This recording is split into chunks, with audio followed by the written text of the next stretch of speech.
Miner Willy? No, it's Mutant Monty.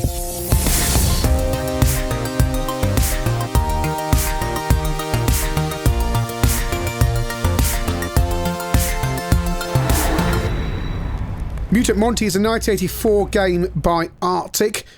If you've got an Amstrad, then it will be published by Amsoft. Like most people, Monty has two ambitions in his life: to get rich quick and become a hero. Here he has the opportunity to achieve both. He has to make his way through 40 screens, collecting all the gold en route and rescue the damsel in distress. You have 5 lives, and Amsoft warn you only the brave should play. Controls are QA, OP and joystick.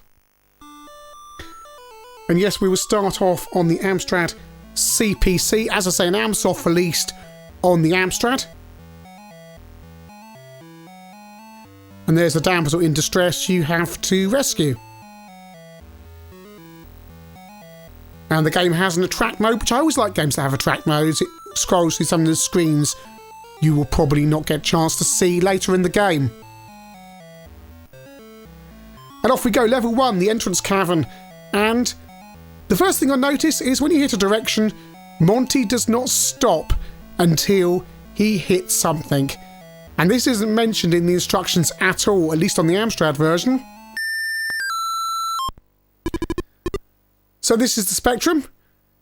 Same screen layout and same deal with not stopping until you hit something. You are best off playing this on a keyboard. And apologies, I still do have this cold, so I sound a little bit unusual. You can stop the music, which is a blessing, although I'm not quite sure what key does it. I appear to be hitting it accidentally. It's really fiddly.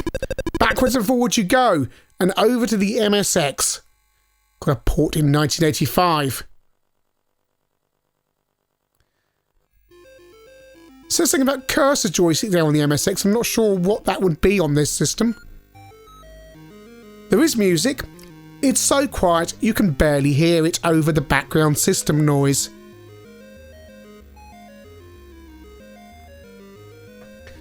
Monty has 2 speeds, so you tap the joystick once to go the slower speed, twice to go the faster speed.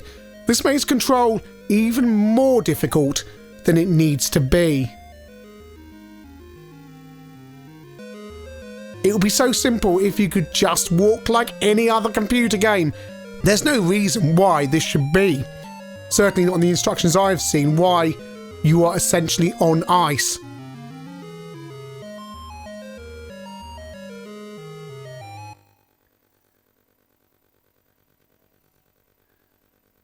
And now you see how a simple operation, just getting down into that door, becomes very fiddly. Because you can't.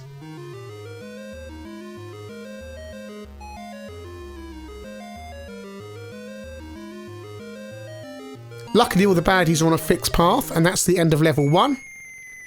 Oh, I say there's a time limit as well. Level 2 on the MSX, note the screen layout, because on some of the other systems the screen layout changes for no discernible reason.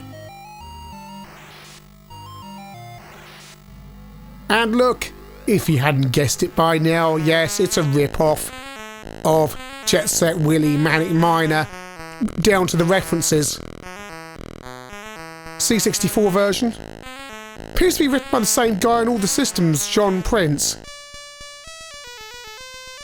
And yes, the control system is the same. Bit more polished on the 64 with proper exit doors. You're going to die a lot. Luckily, a lot of the versions online have pokes already built in, so you've got infinite lives and level skips.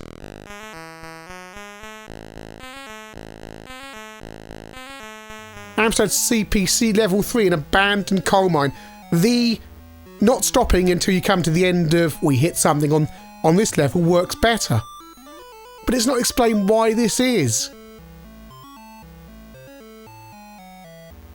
CPC version, like the MSX, also suffers from the incredibly low soundtrack. Although you'll be thankful because it's the same tune going over and over again on a 10-second loop.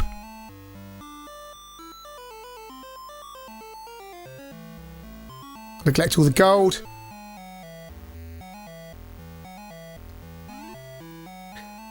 Time limits on the screens are quite generous. They just give you a bonus in effect. See, you just end up scooting down there without actually intending to. And it's all about timing. All the baddies are on a set pattern. So now it's going to be a question of going across to the middle, going down, and then missing that hammer thing. Up we go, and off we go.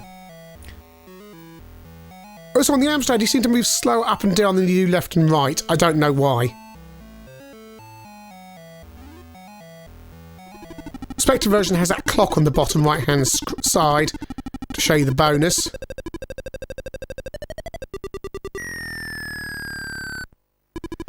And there's a lot of insta-dying and repetitive being killed in this game. A lot of the magazines at the time compared this to Manic Miner and Jet Set Willy, and I think that's perfectly fair. It's a far inferior clone. And you think of all the games in that genre, that the Monty games, for example. Well, this is Mutant Monty, but this isn't. I don't think it is the same Monty. I don't think it is. He's not Monty Mole. He's just called Mutant Monty. Level 5 is the computer corner. Level 22 on the Amstrad. Looks a bit about Repton or Boulder Dash. Level 23. And now this is a tricky one, although it isn't actually. It's just timing. You just got to time it right, and bear in mind you've got to keep on changing direction. Whichever system you're playing this on, it's easier played on the keyboard. But it's even then, it's still incredibly fiddly. It's hard to see why they did this. I'd love to know whether programmers thought this whole skating around thing was a good idea and why they did it, other than to differentiate themselves, but yeah. Also on the Amstrad version, he's called Mutant Monty, but he just looks like an ordinary bloke on the cover. And this is some of the later levels on the MSX that I couldn't reach, just going round on the demo version.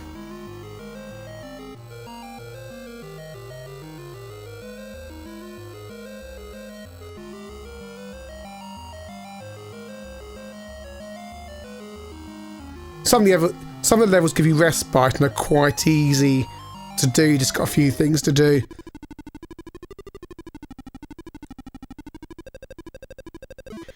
Looking at the review of Crash for the Spectrum version, which we're looking at right now, 77%. A very good game, perhaps a bit too tough. And I say it's playable, but its addictive quality is really affected by the fact it's so difficult.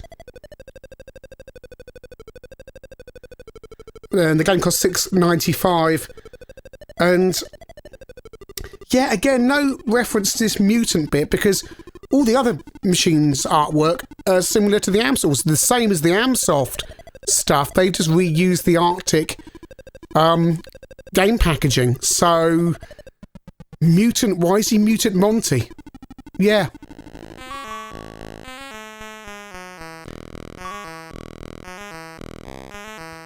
Level 9 on the 64, and as I say, these levels where you just hit kind of the edges, like this underground one here, work really well with this scooting in one direction until you hit something or go in the other direction thing.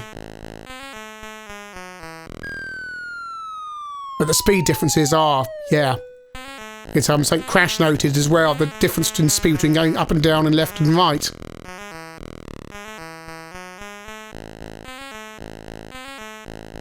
A reference to Pie Man, the desolate waste of Python.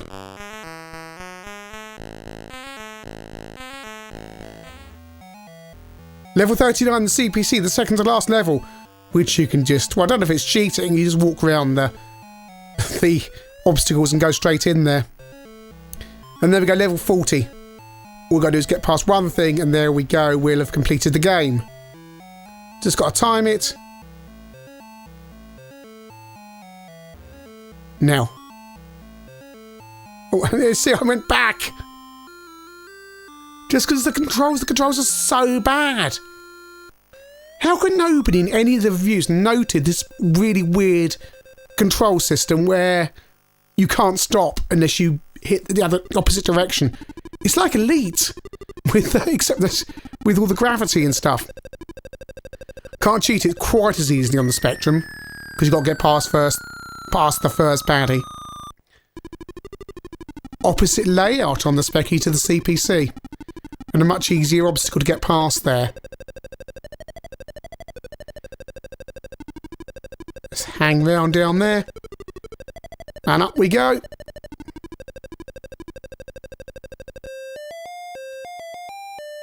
Bit of cliff. Well done, Mutant Monty has saved her. Artic for super action games, I'd disagree there. Let's face it, Mutant Monty is a highly derivative game, and there's so many other platformers you could play that are far, far better, even if we don't mention Manic Miner and Jet Set Willy. The control system is deeply frustrating. It's a clever idea, but it simply doesn't work. One tap to go slow, 2 taps to go right, and then having to hit once to slow down and twice to come to a stop means you've got no precision. Because although it's a good idea that you can speed up, like you can in other games, like in Pac-Land where you go twice to go faster, it's hard to come to a stop, and it's hard to... It's like being on ice, basically. And it also means it's not much fun because you end up sliding diagonally towards your doom and all sorts of things going on. All the versions are competent for their particular platforms. The Amstrad and MSX versions are nice and colourful. The C64 version uses the higher res sprite so it's not too chunky. And the Spectrum version, well, it looks like a Spectrum platformer game. But they all suffer from this control problem. It's a shame really, because some of the screens are quite original and nice to look at, but if you can't make your way round without using a huge cheat, and even with a cheat finding it deeply, deeply frustrating, what is the point of playing this game? Absolutely none. It's a classic case of a potentially half-decent game being ruined by a totally stupid design decision.